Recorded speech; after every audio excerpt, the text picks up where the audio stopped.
Shalom Bapak Ibu Saudara yang terkasih dalam Kristus Yesus.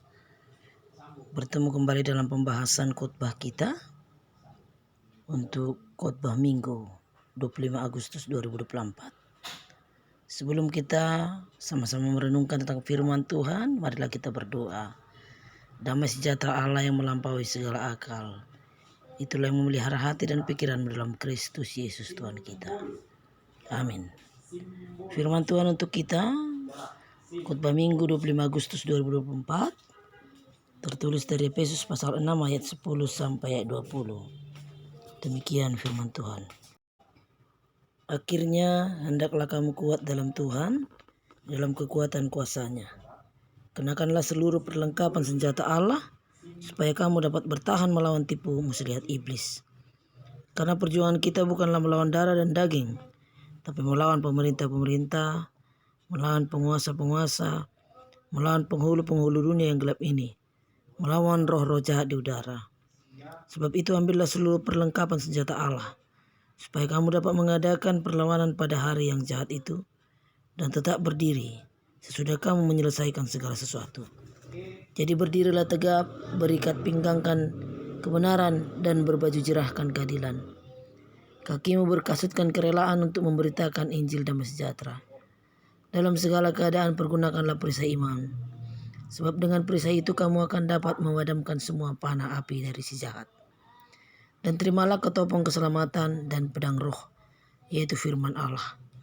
Dalam segala doa dan permohonan, berdoalah setiap waktu dalam roh dan berjaga-jagalah dalam doamu itu, dengan permohonan yang tak putus-putusnya untuk segala orang kudus. Juga untuk aku, supaya kepadaku jika aku membuka mulutku, dikaruniakan perkataan yang benar, agar dengan keberanian aku memberitakan rahasia Injil yang kulayani sebagai utusan yang dipenjarakan. Berdoalah supaya dengan keberanian aku menyatakannya, sebagaimana seharusnya aku berbicara. Demikian firman Tuhan.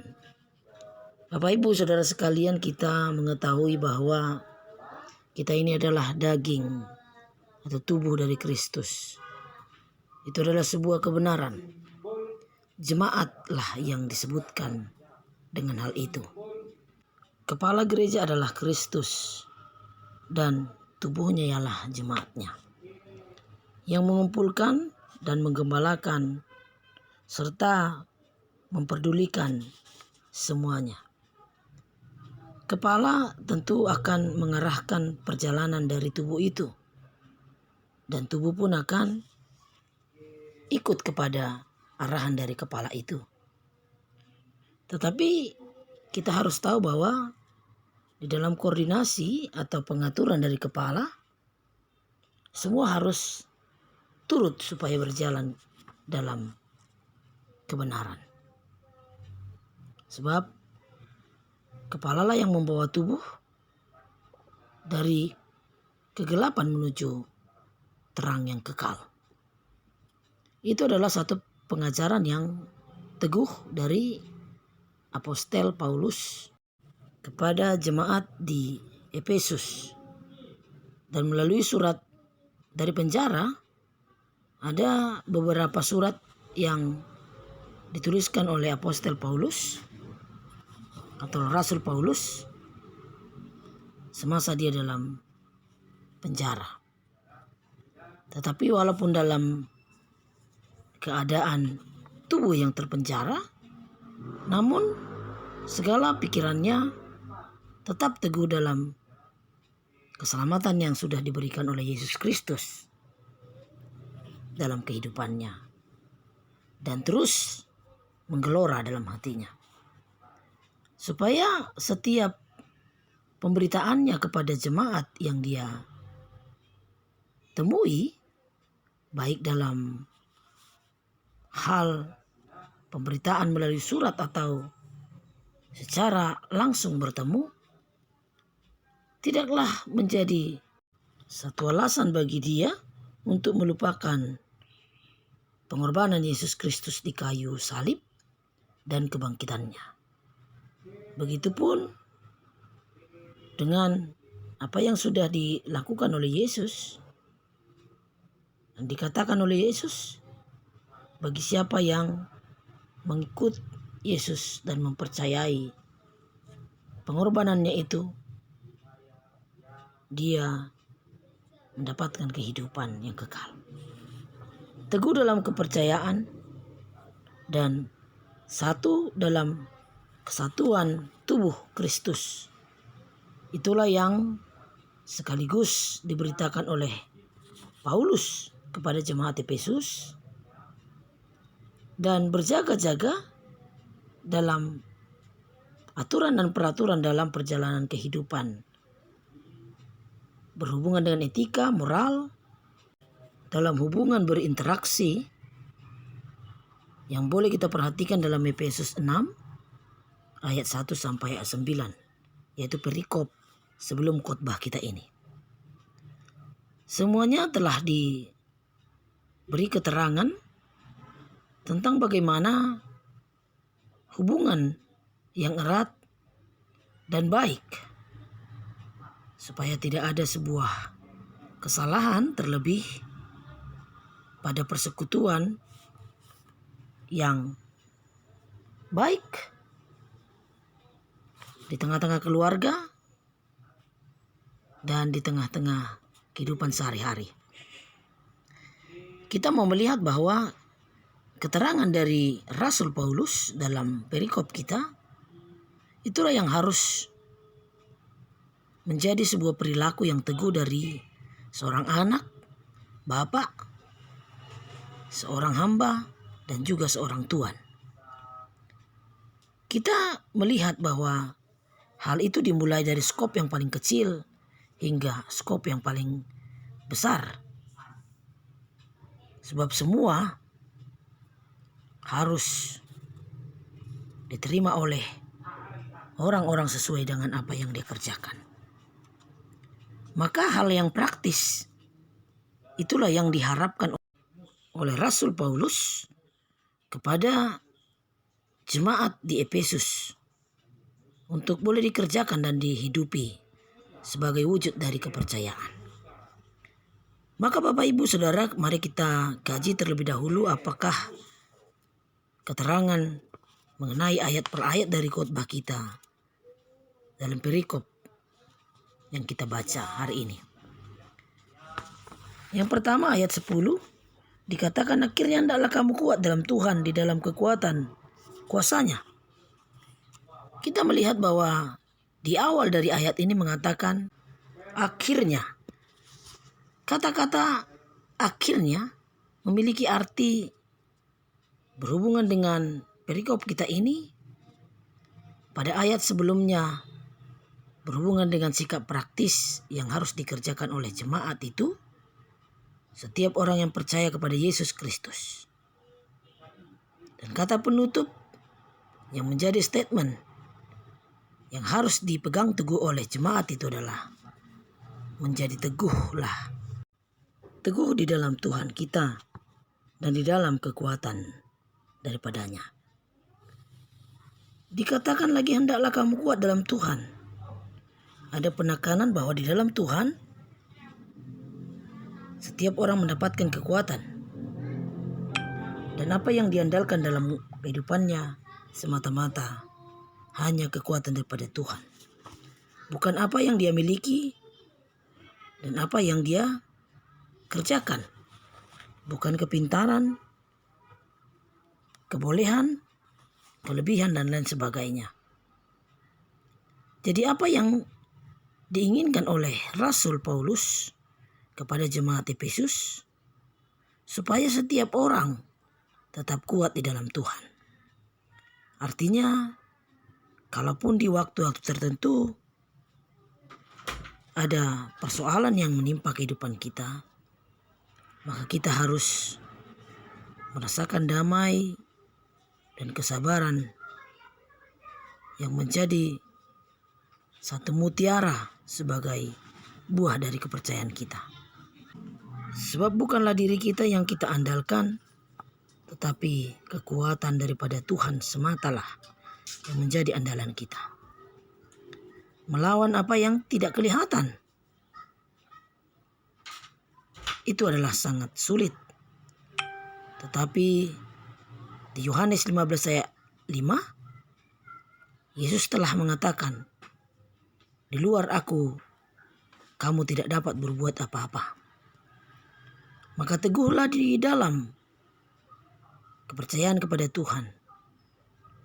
Teguh yang tidak mudah goyah. Teguh dalam kepercayaan kepada Tuhan. Berdasarkan kekuatan akan kuasanya. Yang kedua, ayat 11. Kenakanlah seluruh perlengkapan senjata Allah, supaya kamu dapat bertahan melawan tipu muslihat iblis. Kenakanlah seluruh perlengkapan senjata Allah. Kita harus mengetahui bahwa segala sesuatu itu sudah dilakukan Allah kepada kita. Dia memberikan Roh Kudus supaya boleh mengontrol seluruh kehidupan manusia. Sebab semua harus sadar dan mau memakai pakaian senjata yang daripada Allah sendiri. Lalu apa kegunaan senjata? Senjata dipakai sebagai persiapan perlawanan jika sewaktu-waktu ada serangan. Maka setiap orang harus siap siaga dan memakai perlengkapan itu supaya bisa bertahan. Bukankah kita mengetahui bahwa iblis akan tetap berkeliling di sekitar kita? Bahkan di setiap waktu iblis boleh memakai itu untuk menerkam dan memangsa kita. Maka kita harus berjaga-jaga dan kita harus waspada. Seperti yang tertulis dari 1 Petrus 5 ayat 8. Bagi setiap orang yang mau memakai pakaian senjata dari Allah, memakai pakaian perlengkapan senjata dari Allah, akan selalu bertahan dalam kehidupannya. Tetapi bagi orang yang tidak mau memakainya, dia tidak akan mendapatkan apa-apa. Bahkan dia akan kalah terhadap serangan-serangan yang datang menerpanya. Ada banyak strategi dan ragam cara yang dilakukan oleh iblis. Tetapi kita harus bisa untuk melawan tipu muslihatnya itu di dalam kekuatan dan penyertaan Tuhan dalam Yesus Kristus dan di dalam Roh Kudus. Yang ketiga, ayat 12 dikatakan, karena perjuangan kita bukanlah melawan darah dan daging, tapi melawan pemerintah, melawan penguasa-penguasa, melawan penghulu-penghulu dunia yang gelap ini, melawan roh-roh jahat di udara. Kita tidak bergumul melawan darah dan daging. Inilah satu alasan bagi kita supaya kita tetap memakai pakaian perlengkapan senjata Allah.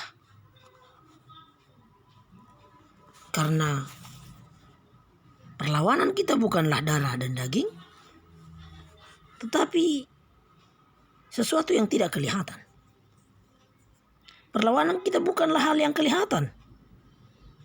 Jika sesuatu bisa dilihat mata, maka ada banyak strategi dan cara yang boleh kita lakukan untuk melawan itu. Tapi persoalannya yang kita lawan adalah sesuatu yang tidak kelihatan oleh mata. Itulah kuasa dari kerajaan-kerajaan, pemerintah-pemerintah yang menguasai kegelapan, penghulu-penghulu dunia, melawan roh-roh jahat di udara. Bapak Ibu Saudara sekalian, kalau kita bandingkan bagaimana Joshua harus berhadapan dengan bangsa Israel yang dalam hal ini selalu merasakan peperangan yang bersifat jasmani, yaitu dengan pergumulan-pergumulan bangsa itu mengenai kebutuhan dalam kehidupannya. Kebutuhan jasmani, makanan, minuman, keamanan, dan lain sebagainya. Tetapi pada saat ini kita berperang secara rohani.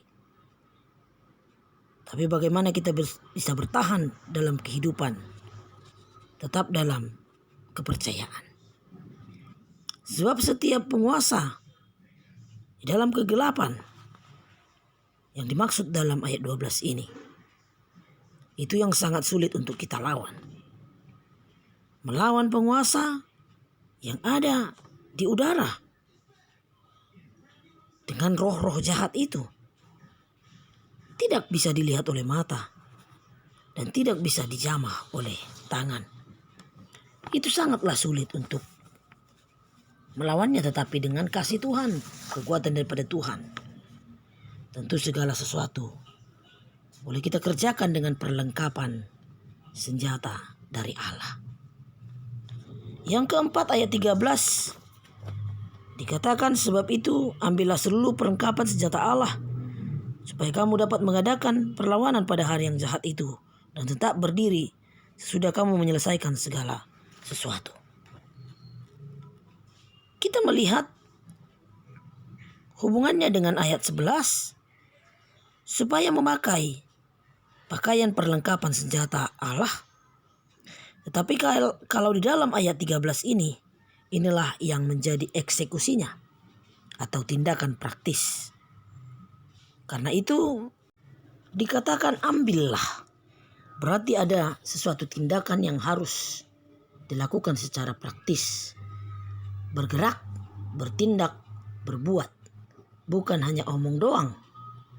Bukan hanya kata-kata belaka. Tapi ada penekanan, sebuah tanggung jawab. Setiap orang harus bertanggung jawab melawan tipu muslihat iblis. Melawan si jahat dengan pakaian perlengkapan dari senjata Allah yang sudah kita terima, maka kita harus pergunakan dengan baik supaya kita boleh bertahan di dalam kekuatan Allah. Maka kita akan mendapatkan sebuah kemenangan dari peperangan itu. Yang kelima, ayat 14. Jadi berdirilah tegap, berikat pinggangkan kebenaran, dan berbaju jerahkan keadilan. Siap siaga dan selalu teguh kapanpun waktunya dalam peperangan itu. Kita harus siap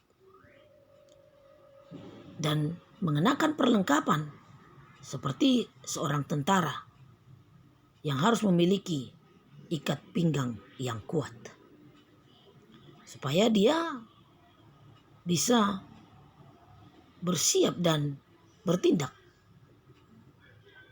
tidak direpotkan oleh persoalan pakaian dan tidak mudah terombang-ambing.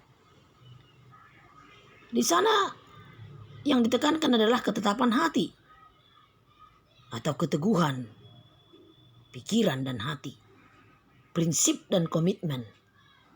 Itu yang mau kita lihat dari gambaran berikat pinggangkan. Dalam 1 Petrus 1 ayat 13 dikatakan, sebab itu siapkanlah akal budimu, waspadalah dan letakkanlah pengharapanmu seluruhnya atas kasih karunia yang dianugerahkan kepadamu pada waktu penyataan Yesus Kristus. Teguh dan kuatlah dalam pertolongan Tuhan. Itulah ikat pinggang yang sangat baik. Memakai pakaian pertahanan dan berbaju jirahkan keadilan. Di dalam Yesaya 59 ayat 17 dikatakan, ia mengenakan keadilan sebagai baju jirah dan ketopong keselamatan ada di kepalanya. Sebuah komitmen yang mengatakan sebuah kebenaran dan kebaikan. Itu yang disebutkan di dalam ayat ini. Kita mau melihat bahwa teguh dalam kehidupan kita sebagai terombang-ambing ciptaan Allah dan harus boleh dan sekaligus ditebus baik melalui pengorbanan Yesus. Wajib bersaksi dikatakan dan membangkitkan semangat, berkasutkan kerelaan untuk damai sejahtera, memberitakan Injil, membawa kabar baik sejahtera. Dan Bapak Ibu Saudara sekalian, setiap orang yang telah ditebus bandingkan dengan Yesaya 52 ayat 7 akan merasakan, mengatakan betapa indahnya kelihatan dari puncak untuk melemahkan kedatangan pembawa berita, atau membuat sakit hati, yang mengabarkan berita damai dan memberitakan kabar baik di dalam persiapan, yang mengabarkan berita selamat dan berkata kepada Sion, Allahmu itu Raja. Kita mau melihat di sana bahwa kita yang sudah ditebus oleh Allah, yang sudah diciptakannya dan ditebus dengan pengorbanan Yesus, wajib bersaksi, membangkitkan semangat, membawa damai sejahtera, berita sukacita, dan itulah yang harus diperdengarkan oleh orang-orang yang ditebus, yaitu berita sukacita. Bukan untuk merendahkan orang lain, membuat segala sesuatu yang menyakitkan atau menyimpan dendam. Tapi dalam persiapan yang berkasutkan kerelaan untuk memberitakan berita damai sejahtera, maka di sana kelihatan kita harus menjadi orang yang rajin, yang dengan setia memberitakan berita sukacita.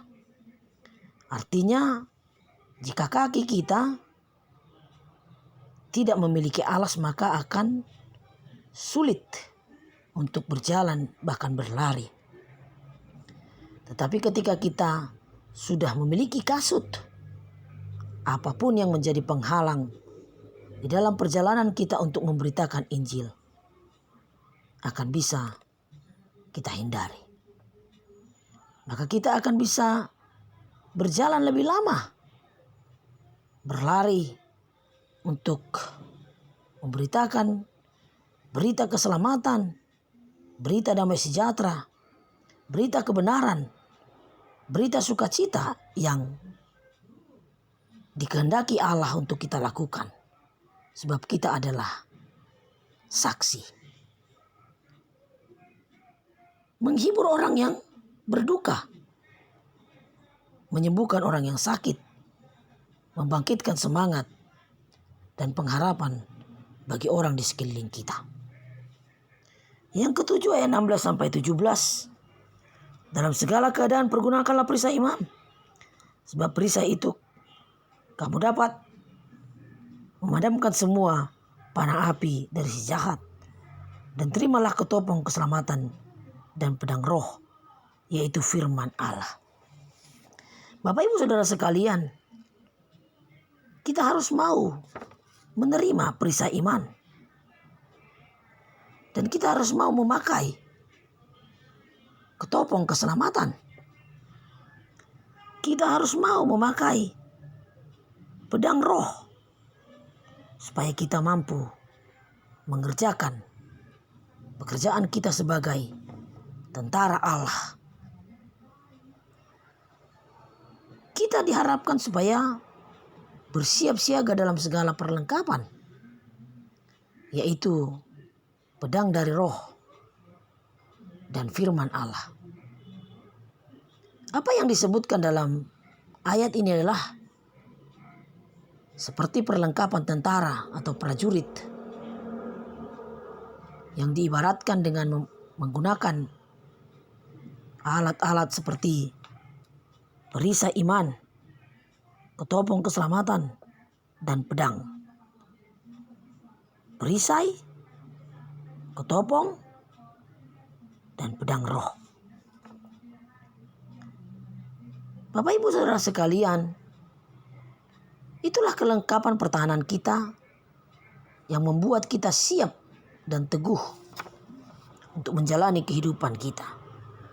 Sebab dengan perlengkapan itulah kita bisa melawan segala sesuatu yang datang menyerang kita. Kita melihat bahwa firman Allah itulah yang menjadi pelita bagi kaki kita, terang bagi jalan kita, yang menuntun kita agar hidup dalam pertolongan Tuhan. Seperti dalam Mazmur 119 ayat 5. Firman-Mu pelita bagi kakiku dan terang bagi jalanku. Kita melihat bahwa firman Tuhan sematalah yang menjadi perisai kita, pedang dan topi kita dalam hidup kita, supaya kita terlindungi dalam penyertaan Tuhan dan kita bisa teguh dalam mengerjakan pelayanan kita, kesaksian kita sesuai dengan kehendak-Nya. Kedelapan dikatakan, dalam segala doa dan permohonan berdoalah setiap waktu dalam roh dan berjaga-jagalah dalam doamu dengan permohonan yang tak putus-putusnya untuk orang-orang kudus. Bapak Ibu Saudara sekalian, agar di dalam doa kita ada permohonan di dalam roh, meminta kekuatan dari Allah untuk kita. Sebab kapanpun kita harus siap siaga dan setia mendoakan diri kita, bahkan orang-orang yang kudus dalam ayat ini. Doa tidak cukup sekali, karena doalah yang menopang seseorang menjadi kuat.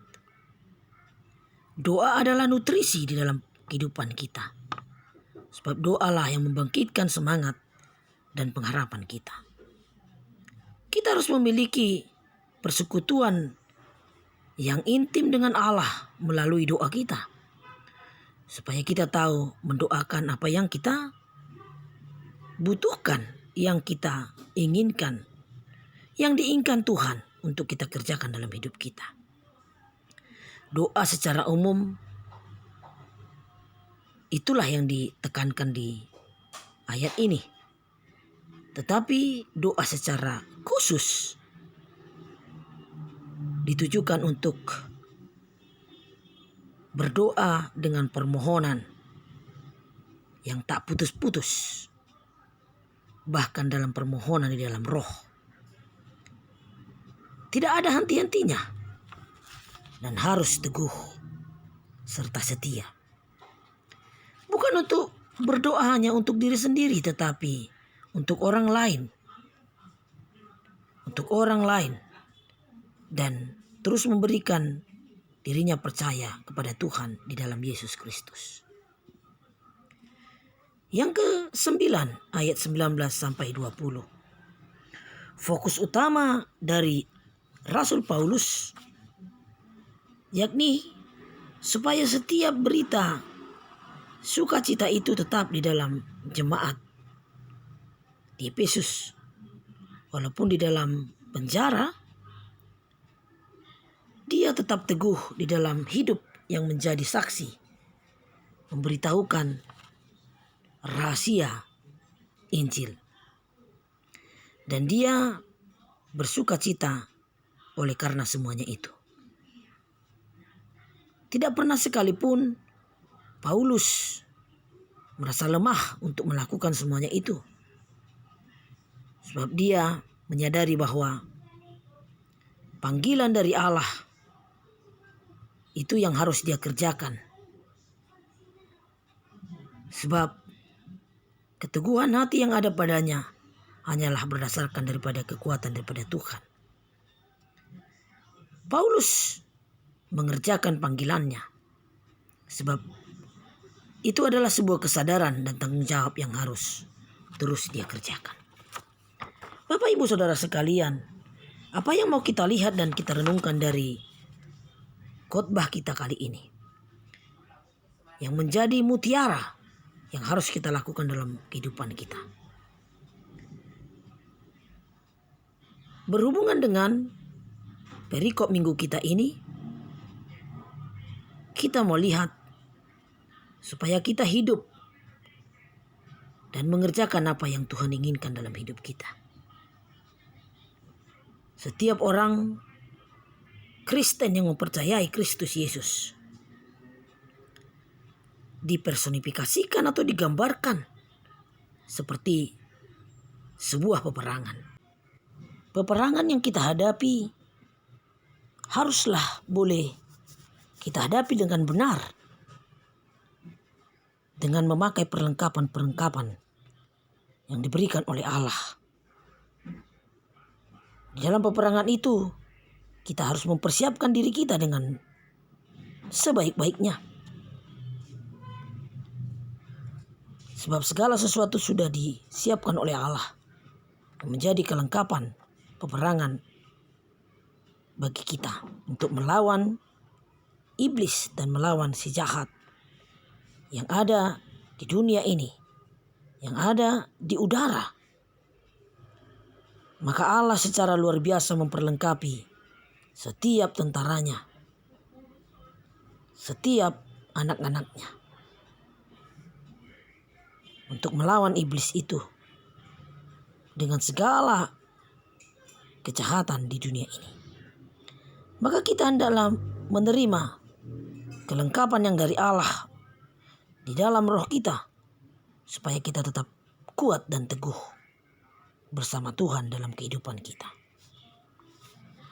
Memakai perlengkapan senjata Allah, yaitu berikat pinggangkan kebenaran, berbaju jerahkan keadilan, berkasutkan kerelaan untuk memberitakan Injil damai sejahtera, dan menggunakan perisai iman, berkasutkan memakai ketopong keselamatan dan pedang roh, yaitu firman Allah, supaya dalam setiap doa dan permohonan kita berdoa memohon kekuatan yang daripada Tuhan.